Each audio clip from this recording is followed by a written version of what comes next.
नमस्कार, मी दिलीप स्वामी, जिल्हाधिकारी छत्रपती संभाजीनगर बोलतोय। एक अत्यंत महत्त्वाच्या व नाजूक विषयाची संदर्भात आपणांना विनम्र आवाहन करण्यासाठी मी आपल्या समक्ष आलेलो आहे।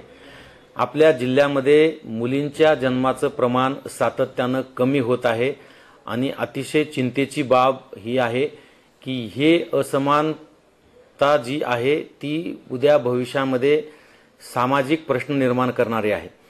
त्यामुळे गर्भलिंग तपासणी ही जी कायद्यान्वये बंदी घातलेली आहे, PCPNDT कायद्याच्या अंतर्गत अशा पद्धतीनं गर्भलिंग तपासणी करणे हे कायद्यान्वये गुन्हा आहे आणि त्यामध्ये अशा प्रकारची तपासणी केल्याचं निदर्शनास आल्यास त्यांना कैदेची शिक्षा होऊ शकते।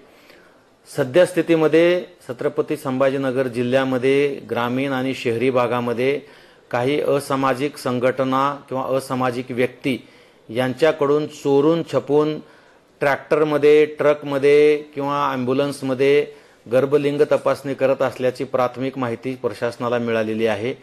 या व्हिडिओद्वारे मी समस्त नागरिकांना विनम्र आवाहन करतो की आपणाला जर अशा पद्धतीने कोणत्या ठिकाणी किंवा गोपनीय ठिकाणी अशा पद्धतीने गर्भलिंग तपासणी होत असल्याचं निदर्शनास आल्यास एक जबाबदार नागरिक म्हणून आपण टोल फ्री नंबरवर संपर्क साधावा किंवा जिल्ह्यातील प्रशासनातील कुठल्याही वरिष्ठ अधिकाऱ्यांना आपण याबद्दलची माहिती दिली तर आपलं नाव गोपनीय राखलं जाईल आणि त्या घटनेची सत्यता पडताळल्यानंतर आपल्याला रोख स्वरूपामध्ये इनाम सुद्धा, पुरस्कार सुद्धा दिला जाईल आणि आपलं नाव गोपनीय सुद्धा ठेवलं जाईल याची खात्री आम्ही बाळगलेली आहे।